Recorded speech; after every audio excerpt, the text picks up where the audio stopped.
भारतीय जनता पक्षानं पूर्ण ठाणे जिल्ह्यामध्ये स्वबळावरती निवडणूक लढवावी ही माझी इच्छा होती, युती करण्याची माझी इच्छा नव्हती। नवी मुंबईसाठी त्यांनी 111 पैकी 57 ची यादी दिली।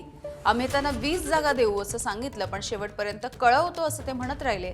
त्यामुळे आम्ही वेगळं होऊन लढण्याचा निर्णय घेतल्याची माहिती मंत्री गणेश नाईक यांनी दिली आहे।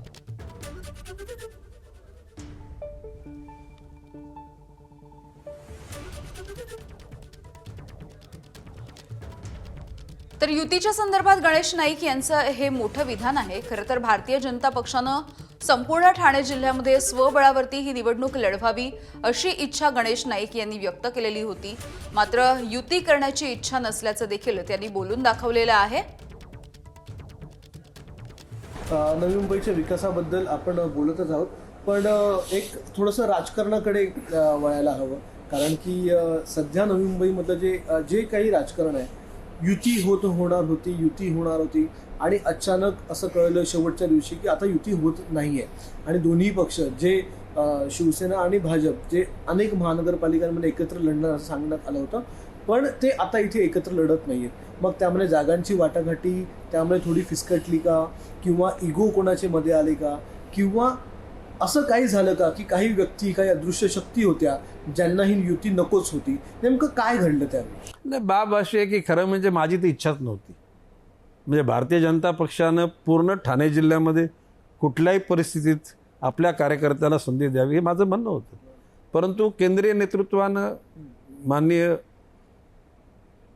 रवींद्रजी चव्हाण प्रदेशाध्यक्षांना त्या ठिकाणी सांगितलं, मुख्यमंत्री देवेंद्रजींना सांगितलं, आणि त्यांनी सांगितलं की नाही, की घटक पक्षाच्या लोकांना अशी वाऱ्यावर सोडण्यात निश्चितपणे लोकांमध्ये चुकीचा मेसेज जाईल। आणि केंद्रीय नेतृत्वामध्ये भारतीय जनता पक्ष हा शिस्तीचा पक्ष आहे। केंद्रीय नेतृत्वाने सांगितल्यानंतर प्रदेश नेतृत्वाने तीच भूमिका घेतली, राज्यातल्या महानगरपालिकेच्या नेतृत्वाने तीच घेतली, आणि म्हणून वाटाघाटी करणारे आमचे जे सहकारी होते त्यांना सांगितलं, मग तुमची यादी द्या। आता नवी मुंबई महापालिकेला 111 नगरसेवक आहेत, त्यांनी यादी दिली 57 नगरसेवकाची, म्हणजे मोठे भाऊ बनण्याचा त्यांनी स्वतःच निर्णय घेतला। आता अशा परिस्थितीमध्ये आमच्या लोकांनी सांगितलं की तुम्हाला आम्ही 20 जागा देऊ, म्हणजे मी नाही त्याच्यामध्ये, ती आमची कमिटी होती, आणि तुमचं काय म्हणणं आहे मला कळवा। कळवतो तोपर्यंत फॉर्म भरण्याचा शेवटचा दिवस आला, आणि मग AB फॉर्म सगळ्यांना वाटून देण्यात गेले, त्याने पण वाटले, आमच्या लोकांनी पण वाटले। आता मित्रपक्ष तुमच्यासमोर शिवसेना उभा आहे, दोघांमध्ये तुल्यबळ लढत सुरू आहे।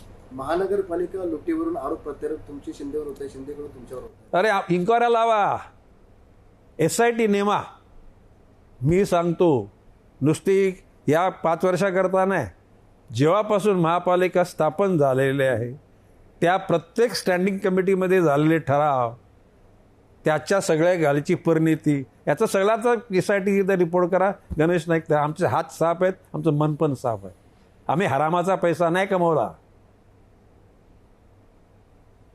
आणि त्यांनी सांगावं की इन्क्वायरी करा, होऊन द्या, दूध का दूध आणि पाणी का पाणी। काल सुप्रिया सुळे सुद्धा बोललेत की जर सत्तेतले नेते एकमेकांवर भ्रष्टाचाराचे आरोप करत असतील आमच्यावर, तर ईडीने याच्या दोघांना नाही, मी ईडीला आवाहन करतो ना, नवी मुंबई महापालिकेचा पूर्ण ऑडिट करा, स्पेशल ऑडिट करा। या 3,000 कोटी रुपये FD होती, 3,000 कोटीची FD 800 कोटीवर आली, ती जर आम्ही थांबवली नसती ती पण शून्य झाली असती, मायनस झाली असती।